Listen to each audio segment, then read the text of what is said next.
Hello, everybody, and welcome back for the second segment of the January 6th Trips and Traps.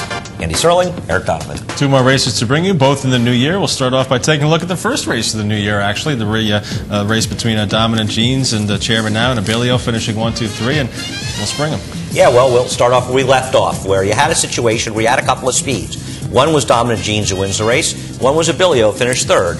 Abilio didn't break that sharply, and what happens when you don't break right on your toes, and really didn't break that slow, as we'll show in the head-on after the race, the door slammed, and instead of Abilio being well-placed up front on the moderate pace, he's all the way towards the back of the pack, well back here, and Dominant Jeans is walking along on the front end. Able to set a pretty soft opening quarter, 24-2 Dominant Jeans, as you see the difference in where they are. And keep in mind, Abilio, a horse that really had done his best running in 2010 on the turf, being able to use his speed to his advantage while he's on the dirt here and he's not using his speed. Yeah, this is a very unfortunate trip, and had he been sitting second to Dominant Jeans, he may well have won this race. I don't know. He ends up running okay. Now, maybe you could argue that he showed a new dimension. He showed a slight ability to rate, but he didn't win the race. He had dynamics against him. It's interesting. He broke his maiden with a perfect trip behind a wicked pace sprinting. But I wonder if Linda won't try to turn Abilio back on his next start, because he ran well enough in this race. There's no reason to lay him up for the winter and wait for turf racing. That's a very good point. Very good point indeed, and showed that he can still manage to come from off the pace with the run, and with his speed, if he gets out of the gate well, he's going to be prominently placed even in sprint races. And we see here on the turn, the race starting to get away a little bit more from Abilio at this point. Yeah, Abilio, he's just out of position, and I felt he actually ran very well, all things considered here. Not impressed. Here's Abilio back here. Not impressed with the performance of Dominant Jeans. Sure, he won. He won by a length 3/4. He paced 3:30 in this race. The other speed got left, and he was only manageable to win by a little under 2 lengths. I thought it was a very disappointing effort, or a horse that I think if Dominant Jeans is ever going to be successful moving forward, because there's a non-winner's a 1, it'll be going 7 furlongs.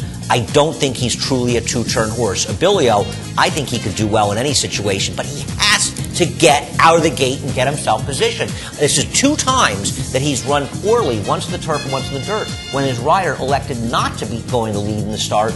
And this is just a mistake with this horse. We'll see the break here, and nothing really eventful happens with Abilio. Just comes out of the gate a little bit slow, and then the 2 other horses to his inside and outside are going to come over on Abilio, sandwich him up there, and he's going to drop back even farther. Yeah, if you're another rider and a guy has sort of gotten off a step slow and given you that opening to shut the door on him, that's good race riding, because you're effectively legally taking a horse's position away from him. But it's up to the rider of Abilio or any horse to maintain and establish that position. And we talked about this before. You as a rider have to keep your position on a horse. If somebody else takes it away from you legally, it's good riding by the other rider, and it's your fault. It was, yeah. I mean, and Abilio showed a different dimension there, and be anxious to see where Linda decides to run him next. Yeah, Abilio's okay, and this was not a bad effort, especially when you consider all the different dynamics that happened to him and against him.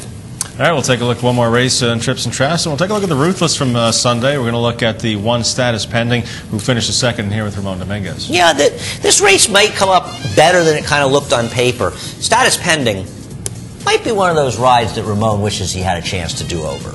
Well, it's a typical Ramon spot that he gets in. He sees an opening to be in that stalking position down on the rail in the 3rd spot, and after breaking a little bit slowly, Status Pending was turning back in distance for this race. It doesn't really, I don't want to use the word rush up, but, steadily advances toward the inside. And then, you get yourself behind these 2 other horses who have slowed down the pace up front here, and then Ramon's got to grab a hold of Status Pending so he doesn't clip heels. Right. What I think Ramon had hoped when he sent him up here was they would go a little bit faster. What happens is they go the half in 47. First of all, they went 23-4.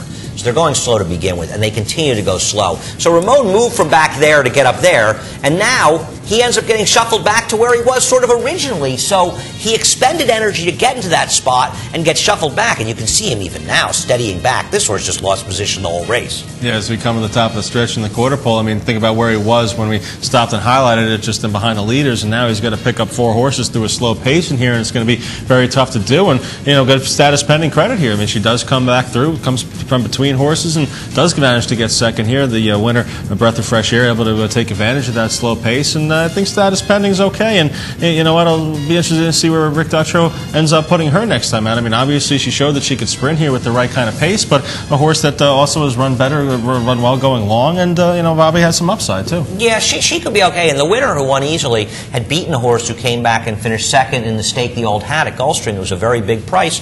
So perhaps these horses are a little bit better than they looked on paper. Status pending certainly ran gamely. Maybe it's a knock on the horses that ran behind her. On the other hand, she may be a little bit better than she looks on paper as well.